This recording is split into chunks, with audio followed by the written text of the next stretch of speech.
considerable sites like the old growth. What I consider a national treasure. Makes you really put things into perspective. I hope that there's so many people that have come out here to look at them. And I thought this was a really good experience. And Wonderful Earth Day. Magical, really. How important education is to get this issue out and spread awareness.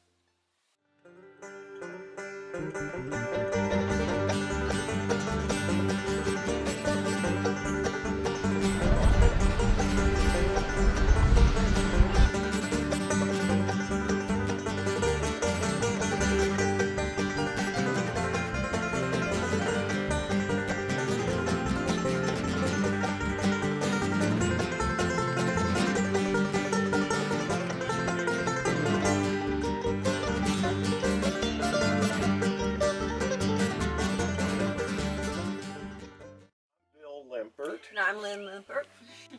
And we're here at our property in Little Valley in western Bath County. The Atlantic Coast Pipeline's proposed to come right through the center of our property here. Probably about 500 feet in back of us is where it would be. We would be well within the zone of incineration of the pipeline. And we're at Bill's house. Why are we here today? To see basically like one of the old growth maple forests. Yeah. What kind of maples in particular?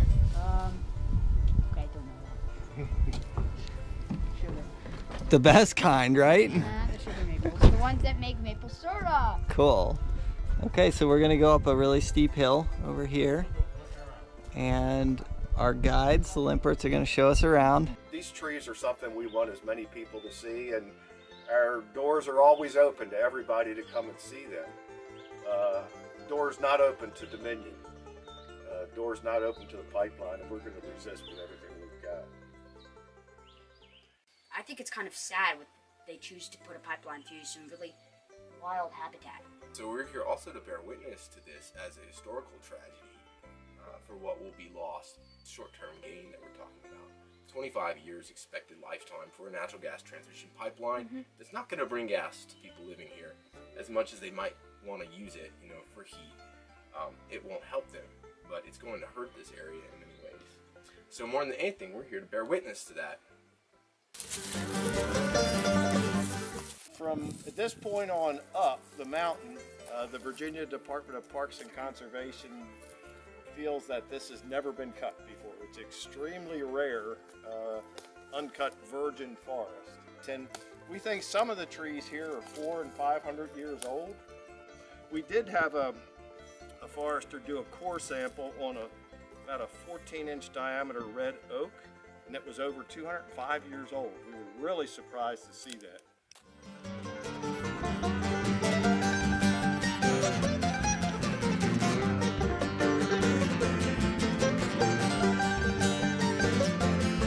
How steep the Miracle Ridge is.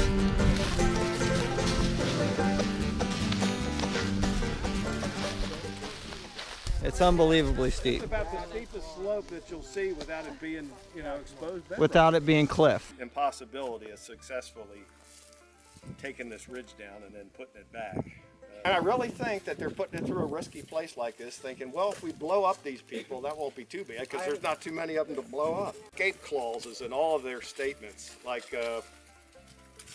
you know, you don't put a pipeline through a steep valley like this unless it's impractical. Or it's not practical.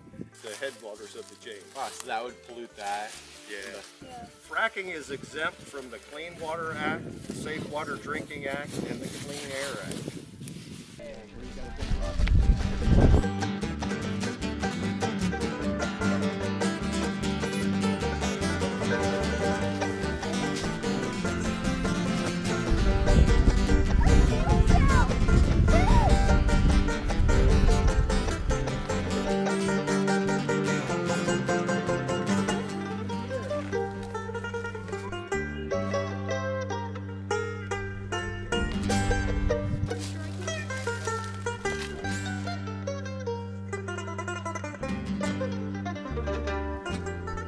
Dinner time. Nice. People are hungry. Is that your second plate or your third?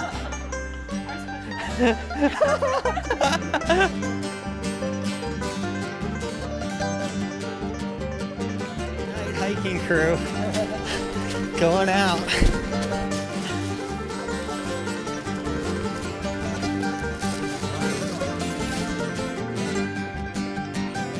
Top. Good job, team. 5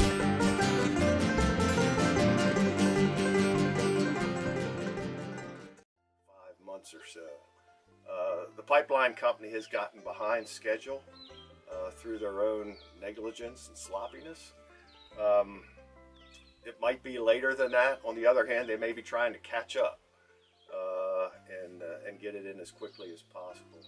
Big concerns about losing our water. This is karst terrain, meaning there's limestone soils.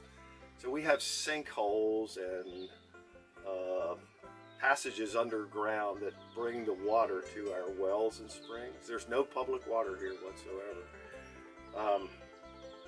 The pipeline could contaminate our drinking water. Polluting the water, but that water could be cut off by sedimentation as well. The Atlantic Coast Pipeline and the Mountain Valley Pipeline as well are proposed to go through many, many miles of karst terrain where folks depend on their wells and their springs for their only source of drinking water. So I think it's a huge risk. Keep bugging your representatives in all levels of government, from local to federal, and keep your voice heard. That's what we're trying to do. We're very confident that the more people know about these pipelines, the more they're on our side, which I really believe is the right side of history here. There's an incredible number of negative impacts to these pipelines, and people should be aware of them. I can't think of a positive impact whatsoever, except short-term profit for pipeline companies and their shareholders at their expense in the future too. We're all going to suffer from climate change.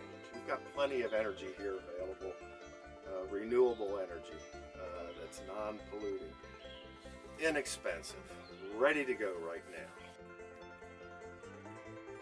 Thank you very much for having us here to your home to show us your backyard. It's beautiful. We hope it stays that way. Phenomenal. It was beautiful. It was a perfect day. Enjoyed being out here. Look out at this land. This is beautiful. Why would we want to destroy this? Encouraging to us to see young folks moving our planet in the right direction. We really appreciate that, and that gives us hope for the future.